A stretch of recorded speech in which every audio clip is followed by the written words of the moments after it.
Good day to all my friends, subscribers and viewers. So ato na yung gitan-aw personal ang property nga atong ginabaligya guys. This one with a house and lot. The size is actually the total size is kuani guys. Nasa 750 square meters, pero since nga gikuhaan siya mga road side by side, murag wa na gid siya kaabot. Pero man ang baligya is 1.5 million pesos. So 1.5 million pesos.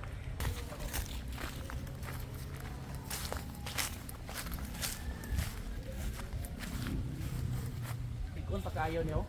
Tanawa na pay mga electricity line. So,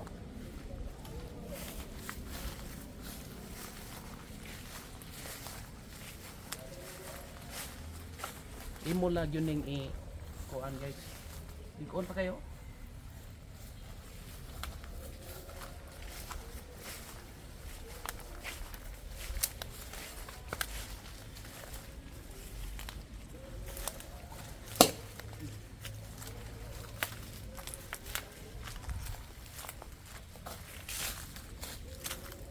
So nindot kayo, abot pa ni dito.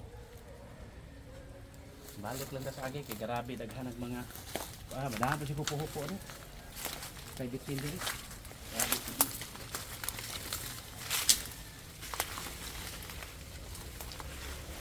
So nindot pa kayo. Sulit. Oh. Puyo yung kadayon. Ang diferensya ang atop ra gyud guys.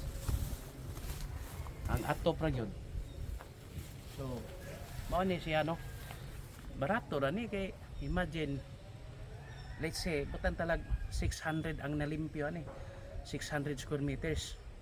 Ya dire guys kay perti namang mahala ang yuta dinhi kay naaman ni sa sentro sa Carmen. Pero ganahan ka kay pang business kay naaman ni sa sentro sa Carmen. Walking distance ra man is merkado, hospital, malls no sa alturas o sa ball quality. Sekolahan. Nice man. Basta na sentro guys, nindot kayo. Pwede ka maghimo diri og apartment, boarding house ana ba? BQ. Nindot gini, sentro. BQ. Oh, ball quality. It is in the middle of Bohol. Nindot jud kayo no. Wa man day orte ni atong paningkamot kay maningkamot man gyud ta kay wa may nagsweldo na to. So mao na ni atong nakit-an dire. Let's say na lang mga 600 square meters ang sobra or 700 basta okay sa ni siya. So again ang atong gibaligya kini yung ni ano balay. Ito ka brad. Kini yung balay. Pwede sa kapuyo nakadretso. Carmen Bohol. Chocolate Hills mga 5 minutes drive ra ni Chocolate Hills na. So bisan og daghag balay, daghag silingan guys. Both sides mo no, daghan residential. Mingaw siya. Mingaw, walay saba. Walay, it's really quiet. Ideal for residential. Okay. Indot kayo. Karsada po ang gawa sa to. There's another road going there, no? Nah. Now na to.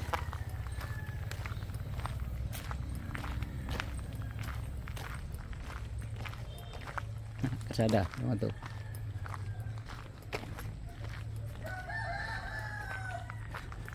Ito na to. Gawa sa to highway. Oh, doon na sa highway. Oo na.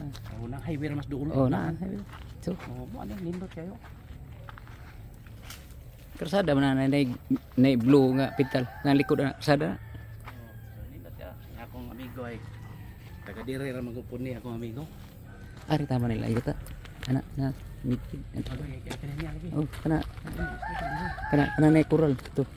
Kana kural ila hada taman. Layo ta. Ana diha.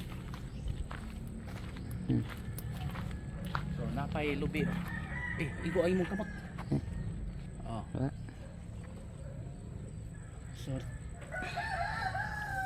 potential ni atong kuan guys, potential kay atong property nga ginabaligya. Karon kagkaod mosulod man ang kuan kanang masulod mi sa balay. Tanaw na. Okay. Let's continue. Tuloy kayo po yan eh. Oh, dire mo sa ora. Oo. Uy, kuha na na o. Panay na. Ayun. Aw, anay rin eh. Anay na. Dili na bundok. Oo, anay na ko yun. Anay na. Tanar ba? Aw, dire oh. Pero ayuso ni. Kamay ra may problema ni. Kan. Kubar ko kahoy lisan tanan sin tanan di sa baguan man ko. Lingkod man tanan kay pader man sulit man yung pagkablaya. Ito no? Are, ano ya? Sina siya ro, ako kay siya ka data. Wa ko ni gaman ning mga ano na ko ning ano yung lakan. Ano mo basok ta ni? Si bosot ko may kabrosot na. Dito na lang. Dito dito na. Bigit tubig. Oh, siya, wa ko nagbabaw siya na. Okay, pwede no? Siya. Wa ko gini-gini na kapuyo ane. Ah, De kapuyo ni. Ang kulaya sige suyo. di suyo pa. Yung pa niya. Sabi ako, paano mo yan? Pagbukaan pa Isa. Panggabas ko din yung mga tao yan eh. Lisod nang naibisyo nga na, madamay kang tag-iya. Naranan ng rin ko yung bantay ko yung bahay. Sige. Gamay rin kuha eh. Pag Oh, gamay na lagi kuwang. Honestly, oh, gamay lagi kuwang. Okay naman eh. I-tiles ni. Oo. Oo, kita na sila. Wala na. Best ka na rin mga. Ano yung putahan na rin. Oo. Alikin ang putahan na tugas na. Tugas ang pultahan. Bitaw. Well, ang putahan na. Kantaraan na, ginang putahan na.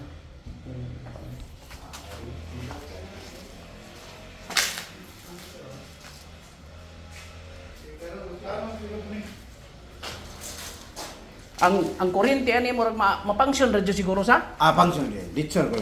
Baik kam sipyo dito nagukasa. Buhi ko dito tapan ko dayon.